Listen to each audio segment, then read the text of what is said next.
Hi there, Randy Green here, and welcome to either the last or the second last video of my talks on or my take on Buddhism.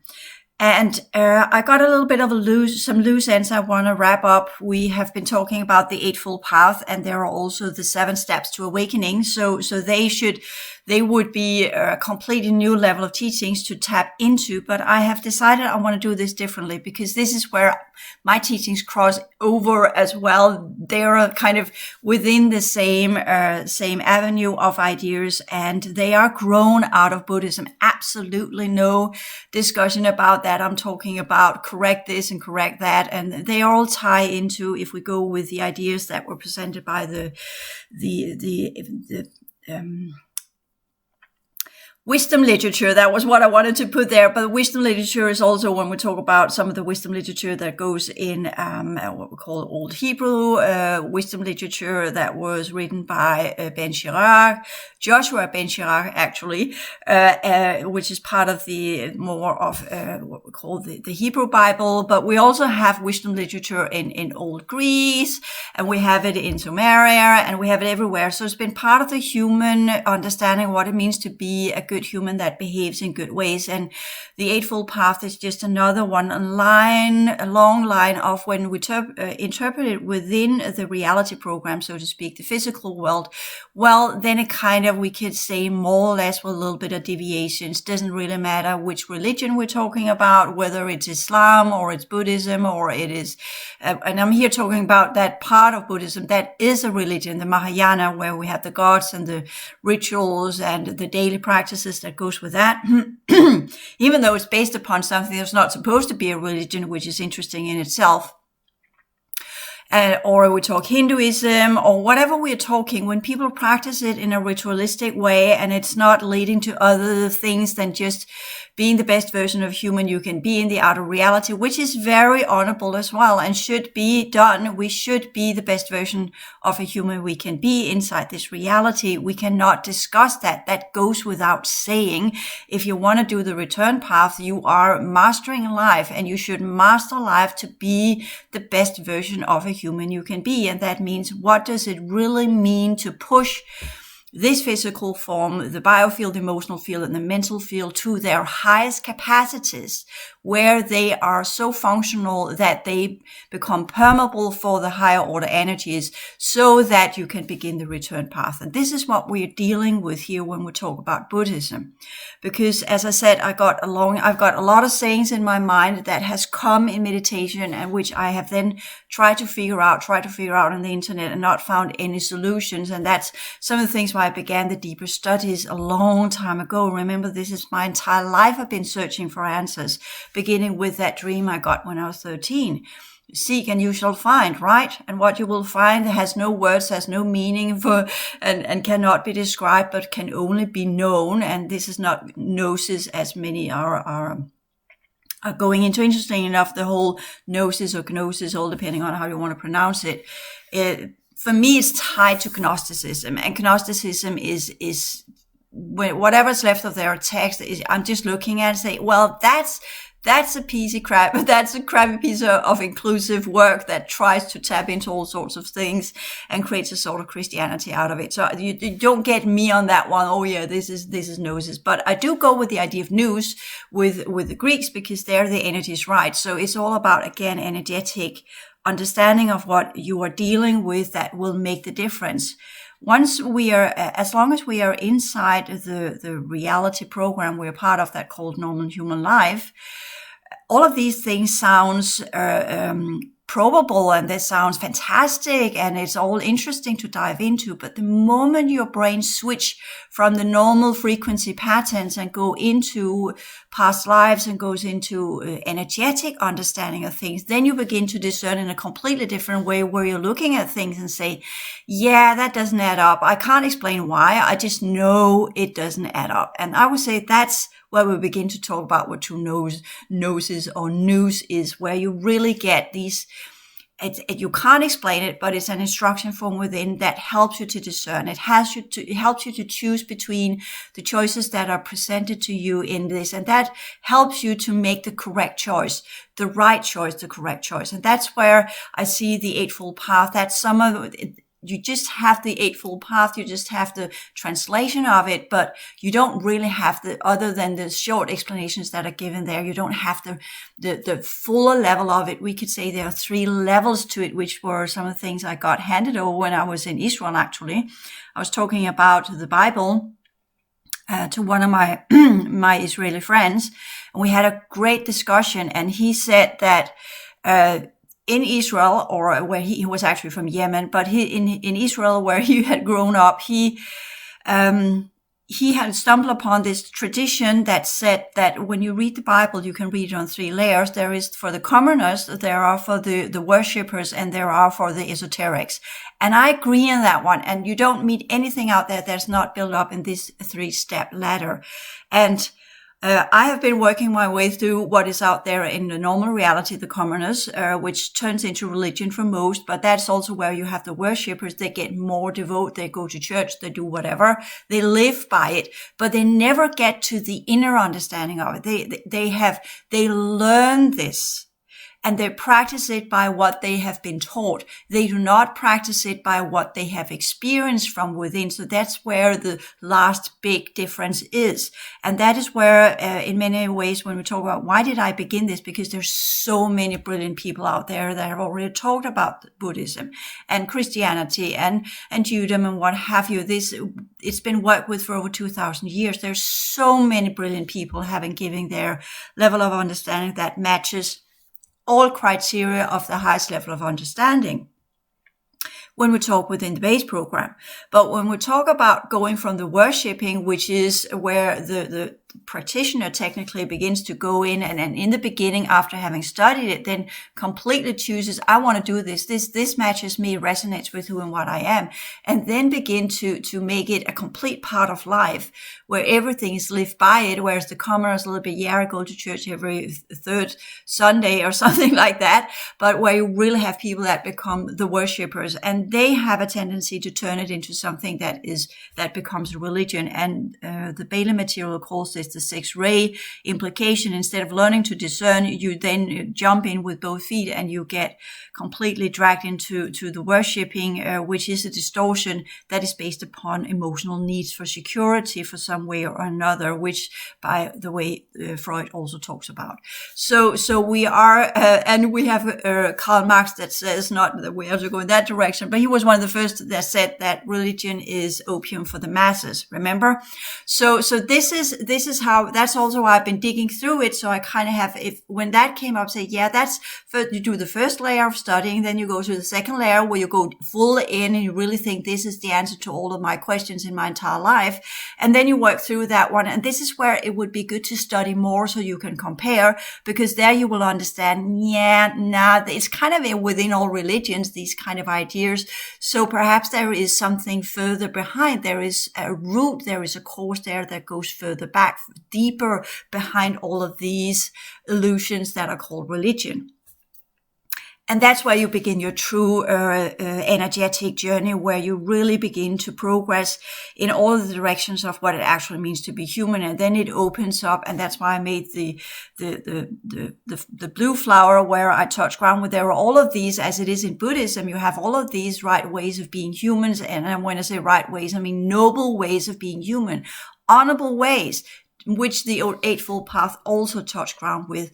But then there is the second layer where you go in and become the worshipper, so to speak. And that's where it has taken what we could say a detour in Buddhism and has remained there. And very, very few are going on the esoteric path, which we are seeing in most religions.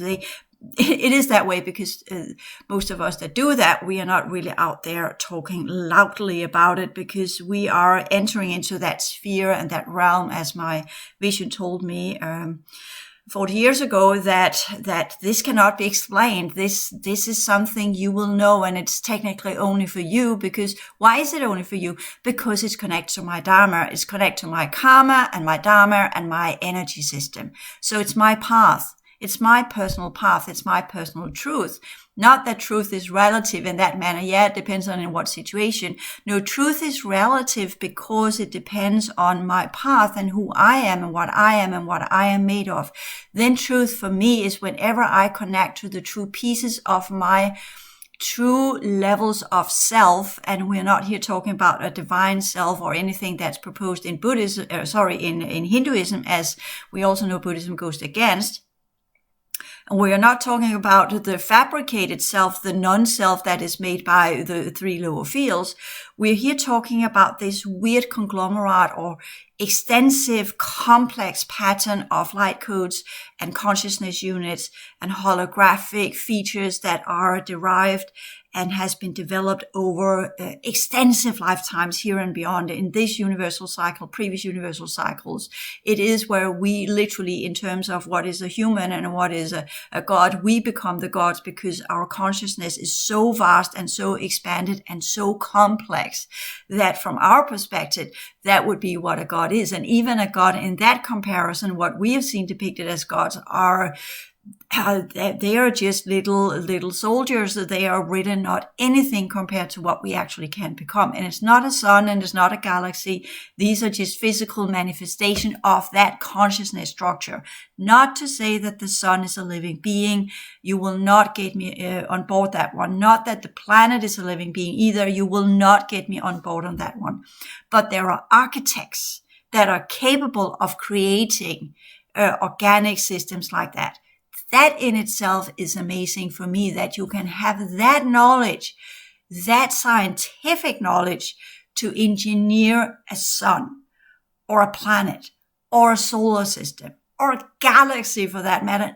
Just think about the level of complexity and all of the codes that has to go into that. That's the ultimate coding program, including universal structures. And that's why once we begin to get into these vast realms of energy, that's why we begin to get councils and we divide it into lineages and we divide it into teams, because you can't really, there is no one that can master an entire universal structure as a complexity, consciousness structure on its own. That is impossible.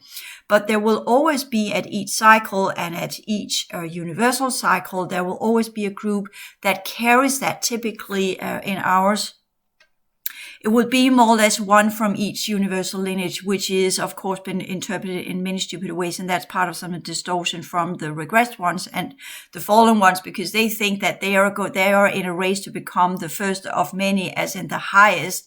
And then they will have all the power and become the evil, superior force of all existence, right?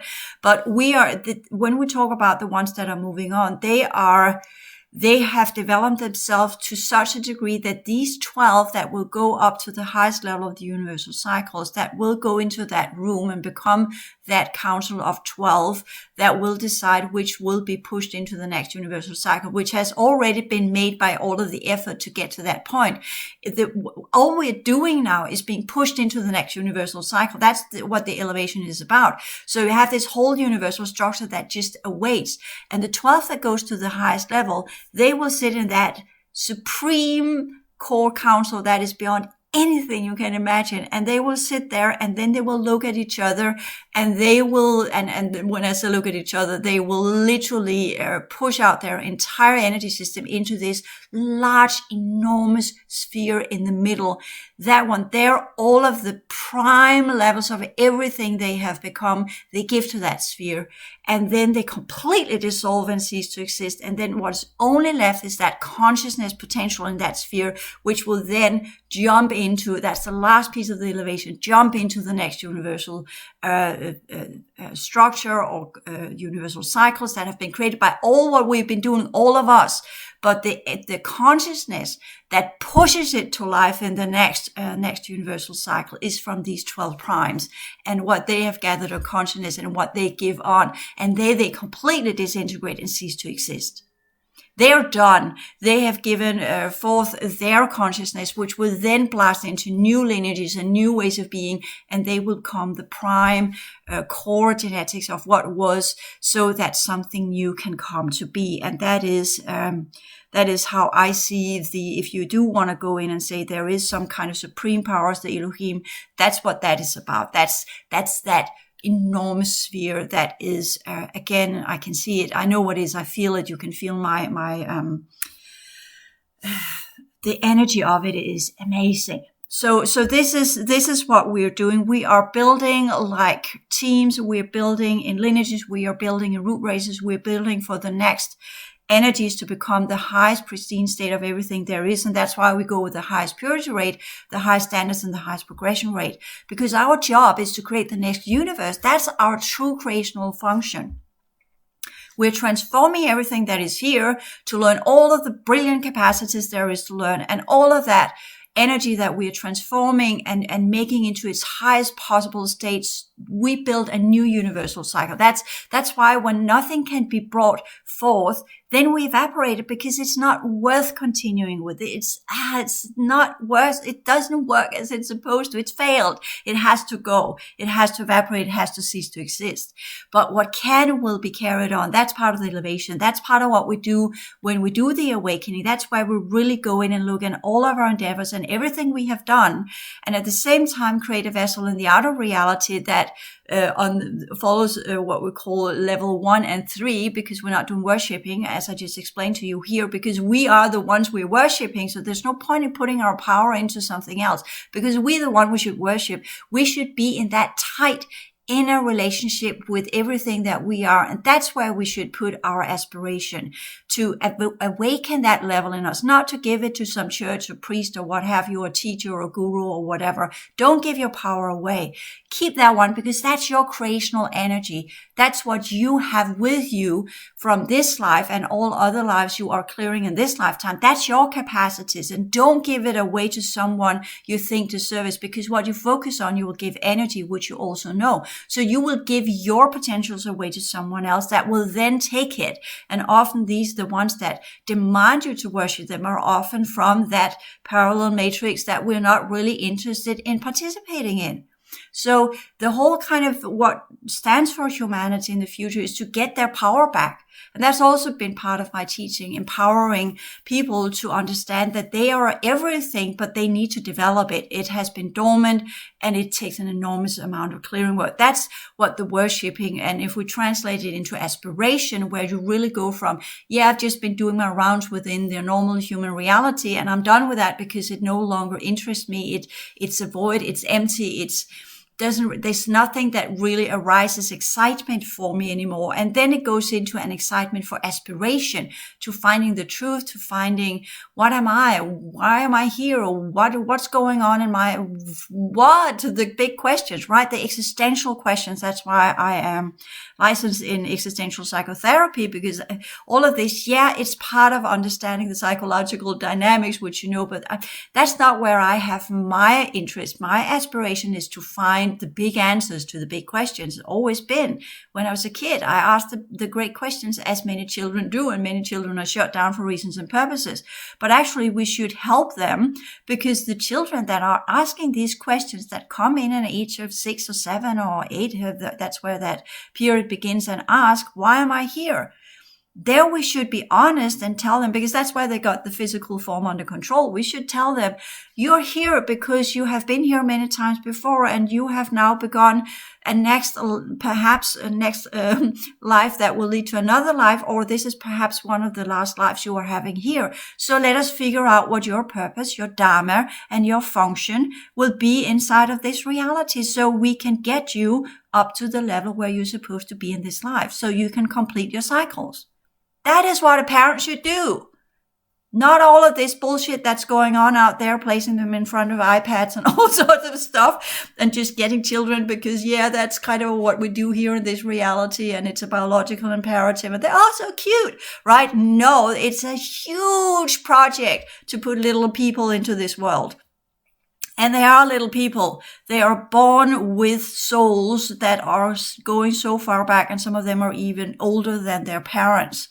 And the parents are just looking at this little lump of meat, to put it that way, with eyes sticking out, and in the first long time not really being inhabited. But then the first smile cracks through, and then you see there is a little personality there. And that moment, I've seen it so many times, is so amazing. I love that moment when there's nothing to do with the infant, but that's where the soul comes in raw and full of energy, and just kind of, yeah, I'm going to nail this bullshit. And then it's just kind of, yeah, look at the body you have, friend. It will take a little bit of time. That is a heart-filled experience I've experienced so many times. It's beautiful. That's probably one of the few beautiful moments in my life. And then at the same time, I know that's where suffering comes in, the polarity of it. I just know, yeah, you got a long line of work in front of you, and sorry, your parent is not really up to the task. So you'll do this on your own, because those that comes in with that potential, especially in these times, they will be on their own. They are trained to be on their own, but that's a whole other discussion. The ones that are coming now are highly trained, and that is also some of the future races. They are pushing me to take on that task, to try and reach out for these children, because they need a mentor and they don't have it. And but I'm not sure I want to take that task, because technically they are here. If I take that task, I will be reborn again, and I'm not sure I'm interested in that. So just kind of, I see what you're saying, and I say it's a beautiful piece of work and it should be done, but I'm not sure I want to be reborn. As you know, this is my process. So that could also be why I've been pushed into this one, because, sorry, I get emotional. So that's true. I'm pushed into this because there are groups here that really, really could need me to continue. But at the same time, I'm also saying, I was done last time. I'm not supposed to be here. And it causes me pain and suffering, but it also causes me physical issues. And if I am to stay in another life, then either I have to have a better vessel than this one, because this one is struggling, and I have to be in my original vessel. And in that future, you want me to be reborn, and these original vessels can no longer exist, because that level of energy no longer exists. So that's also why they're coming in now. This is the last time to build that energy system they need, so that when they do get reborn, they have built what is suitable for the futures that are going to play out on our planet, which again is based upon an enormous amount of alien technology. And if we look into the context of that, then you suddenly begin to see why the alien groups have pulled me through so many different things, because they have all hoped for that by showing me this stuff, what they have been created. That was some of the things I saw in Australia as well, that I would be willing to take another life and then work with their prospects, because they need training. They need training so bad to do their task here, and they come in and there are nobody here. The sciences are not up to speed yet. The technology is not up to speed yet. The energy system teachings are not up to speed yet. There is nothing out there that will assist them, and they have to create it all from scratch. So that's a whole other level than those of us who are going out of the old world order program and the past that I am from technically. And I'm wrapping things up that has been in the making for 15,000 years or more. I'm tapping into all levels of reality that still is there, still lingers on. But they will tap into realities that are gone at that point where they will be reborn because of the new grand cycle. They will be born on a planet that's literally just a planet. So that's the huge difference, and that's why they're trying to get some of us that are of the old school, to the old guard, as it's called, to remain and help these new groups of people. But I am again, as I said, that's been some of my work. I'm having enormous discussions with them because their engineering is crappy and it will not last. It will collapse. The moment the timelines they're tied up to are gone, these energy systems will collapse, which we have seen already. So this is also why some of the crystal children, indigo children, all of these have not really fulfilled their potentials, because the engineering has simply not been advanced enough. Okay, so that's a whole other discussion. So we go back. But it ties into why am I. Logic would say, Randy, you have so much insight into Buddhism. You have experience on the highest level. You have your own personal history with it. You have previous incarnations with it. You have this deep understanding. It's been part of your life. It has popped up from time to other. There are the councils that have granted you some of your old configurations. You could go out and you could do something within Buddhism that would make a huge difference for Buddhists. But for me, Buddhism is part of the old world order that's going. For me, the White Series pulled out in 2017, and whatever's left is as whatever remains of the councils and the higher or high earth are part of the colonizing races that are just trying to push it to continue as the others are. And I'm just kind of, I am absolutely. This process has really put things in context for me, and things I didn't understand are now completely clear for me. And that's all I need, because I am choosing the return path. I'm getting out of here. So I am looking into what am I taking with me. So what will I elevate with me into the next cycle? What has I learned here that I find of the highest purity rate, of the highest standards? That is of the highest, both that's kind of code system standards, and what holds the highest progression rate, that is the highest level of consciousness. So purity rate is the highest pristine forms of transformed energy I can do with this body and all my previous lives. That's why I'm evaporating timelines, because no, not good enough, no, not good enough. And I know what it needs to be. That's why I mentioned that sphere, not that I am going for being one of the primes, but just we are all technically the first of many. So we must always be honorable in everything that we're doing. And that's one of the words that are going in some of the older translation of Buddhism, which I actually prefer, where you have to be noble and you have to be honorable, because you are doing a very, very large piece of clearing work that is the foundation for others. You are giving that to others to work with once you're done. So that's also part of the return path. And for those of us who are turning around and moving backwards, so to speak, in time, first to clear out all of the timelines so that we can stand completely in the now with everything that we have become and have gained all of our previous patterns and looked at each and one of them and said, this I'll keep, this I'll throw away, this I'll keep, this I'll throw away. Cleared the timelines, and really reconfigured all of the code systems, integrated into this physical form and this energy system. And that energy system, whether it will stand the trial or not, is then being trialed exactly by the different councils on this planet that has its root in the original 12 lineages, but goes further into all of the sub-races and then divides into the 144 thousand, as you know. And that's more or less the numbers of councils you have to be trialed within to be able to move on. And that's what I've been doing with this. So therefore, my work within Buddhism is done. I came to the councils. That's what I explained in the third video on the dukkha. That's the council meeting. And once that happens, I'm done. I got back what was rightfully mine, and I have got the offer to continue.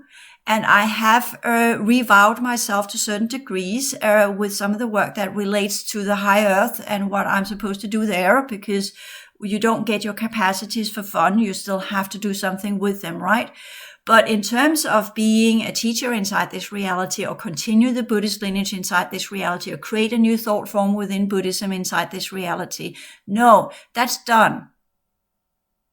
Now it's the return path for everyone that are following these old teaching systems, because that's what they were put there for. So those of us who go in and say, well, I adhere to this and that, whatever, once you have done the trialing within that timeline, within that group, within that council that gives you back your features, that recalibrates your energy system, and gives that configuration, these symbols back to you, including what we call the different tools that you will get as a symbolic representation of some of the features you can do with that configuration. And you have the accountability and the responsibility for working with this in noble and honorable ways to transform energy, not what we call profane powers and go out there and create an empire or a huge teaching institution where you teach other people to get the same, because that's against the law. That's illegal. You don't do that on the highest level. Worshippers, yes. But when you go in and do with the highest level of the inner, that's for each one of us. That's the individual that must do this path on their own. You see, the path is broad to begin with, and it narrows and it narrows and it narrows until you go through the eye of the eye of the needle. And that eye of the needle is the individual path where you will encounter everything you have been, and you will be trialed accordingly via these different holographic councils. because they are holographic, but they are interactively in a type of technology we have no understanding of. It is as if we are presented with real beings, but they are not real beings. They are holographic, but they hold a consciousness potential that we have not got access to anymore. So therefore they will appear as light beings to us, but they are not living creatures. They are part of the original construction that were to ensure that once we began the individual path in the 5th cycle, we would still be able to keep ourselves in track. We no longer per se have teams that are assisting us, or we're no longer part of a pillar because we have gone through the eye of the needle and we have done the return path, but we have the councils and the advisory boards and the holographic teaching systems to assist us. So we keep eye on the goal, keep the eye on the balls. So not the balls, but the ball. So we keep the eyes on the balls if you like, but no, no. So we keep our eyes on what we're supposed to do. That was funny. But going with that one, so that is why when I'm here saying that wrapping this one up, but it has been very pleasing for me, to put it the least, to join this process, as well as sharing it with you, because that was needed. It has been there as some kind of feature behind everything I've been doing. It's been there as coming clean is also part of showing yourself in the outer reality. That's taking part of the configuration that on the return path, you will become more and more shining. That's what's the idea with the shining ones. You will become more and more shining. And in that, you have to be completely authentic. This is who I am. And this is my light. This is who I have chosen to be. And I hereby present myself to the world, so to speak, as what I have chosen to be.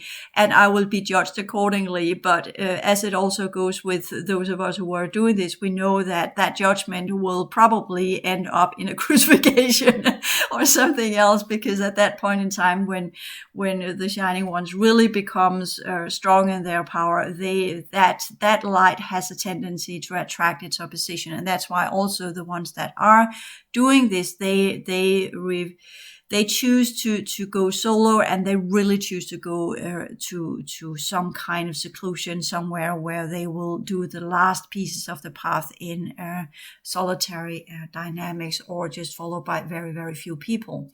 So that's also part of the price that we are paying. So just to sum up, there, and I got from one that has been pushing me a little bit into this work, which I am grateful for that he did. He has sent me some links to some dharmatalks.org, the suttas, some of the translation, which in a way kind of answered a subconscious question, not subconscious, but kind of a question I asked, a little thing that bugged me when I was using the information on Wikipedia, which goes with one of the ones, of course, that bugged me, was that I know the Eightfold Path is the way that they're translating it here, as well as it has been done other places. When we talk about the 8 Buddhist practices and Noble Eightfold Paths are right resolve and attention, and then they explain it within what we could call different explanation of what it actually is. And that's part of the translation. And I know, for instance, when I look at number 3, right conduct or action, as in no killing or injuring, no taking what is not given, no sexual misconduct. When I see that no sexual misconduct, there's a bell that goes off in me and say, that's wrong. That's wrongly, that's one that has not been able to do the correct translation. And why, when we have people that translate these kind of things, they are translating it according to their belief systems, that it always sneaks in, because in that, sorry about that, in the SN 45.8, Maga Vip Hagar, whatever, I can't say it. It's so sorry. It's not okay. The Maga Vip Hanga Sutta, which should be pronounced somewhat different. And it's not okay that I can't, but I'm sorry, I haven't learned the language. It is said that when we go into it, it's a good translation, actually. I think it's more clear and it's more correct to what I remember and I recall, because again, it's all about what we remember, right? So in that, the Eightfold Path, just to go there, and what does the time say? Well, it says, I think I will actually end up with that one in the next video. And then we also have the 7 factors of awakening, and both what we could call living accordingly to the higher order sciences, which is called the higher awareness lifestyle, as I call it, including the 7 factors of awakening. I'll talk about it in the next video, and then I'll wrap this up. And then I will continue my perception of this inside this reality we have now. And again, we're doing that, crossing between those who are ready to leave the base program, those who are trying to avoid becoming worshippers and put all their powers into teachers and gurus and other people, or my therapist or my yoga teacher or what have you. Pull all of that back. How do you do that? How do you pull all of your power back so you can do the path that leads to the highest level where you are capable of doing the trialing that will get you out of here? So I am not teaching you just to be the best version of human you can be with the blue flower that has the 7 petals that leads into progression. No, I'm actually taking you as in, once you're done with creating a life that will still live in that's the right livelihood, you will still be part of this reality and live in the right manner as the best version of a human you can be. And that means follow the laws and all these kind of things I will go into discussion with. You're also having a piece of energy work and clearing work that goes with the middle level, where you begin to go in and learn to work with your inner faculties. That leads to what we could call visions and inner sights and expansion of your inner sensitivity, as well as activating what we could call the 7 higher senses that are following the 7 lower senses that goes with the 7 realms of reality, if you want to put it that way, that follows the 7-layer chakra system. Anyways, and then we'll go into the 5 that goes with the skandhas, the 5 level of the skandhas, which I have divided as well in my whole transition science classes. I'm also dividing these kind of things. So you kind of have the 7 chakras that goes with the 7-fold existence within the reality as it is under the old world order. And then you have the 5 that is the sacred, that goes with the mental field that goes into Buddhism. And that's how I would combine Hinduism and Buddhism, as Buddhism being the 5 layers that are to put upon the 7 layers of Hinduism, that takes it out of Hinduism and into the mental field, where you will no longer work with gods as it has been taught in Hinduism, but you will learn to work with these as entities, as part of what we call the realms that are below and above us, and then learn to deal with these as that part of the inner work, where you will understand that they are not deities, but they are different formless beings compared to our form, but they are not formless on their own reality, and then begin to understand the many dimensions of reality. And once you have schooled yourself there, then you go to the next level. That is the esoteric deep level, where you begin to work with consciousness. And the middle one is where you have the crossing between the Hinduism and the 7 layers and the chakra system, and you have that 3 layers of the beginning of the Buddhism. That's where you kind of lift. That's the summing up of the 7 layers of the Buddhism, the chakra system. And then you have the 3 layers of the first 3 skandhas in Buddhism. And then you sum it all up. And then you have the new foundation to go into the 4th level, where it will then expand out to a 6-fold energy system that will teach you to work with manasic energy and really teach you how to create the causal body, as it's called. And then it lives into the 5th layer, where you then begin to unfold your consciousness into this life. And then the whole process is, again, evaporation, clearing timelines, meeting up with the councils, and then select from all of what you have created, what you will continue with and what should be let go of and discarded.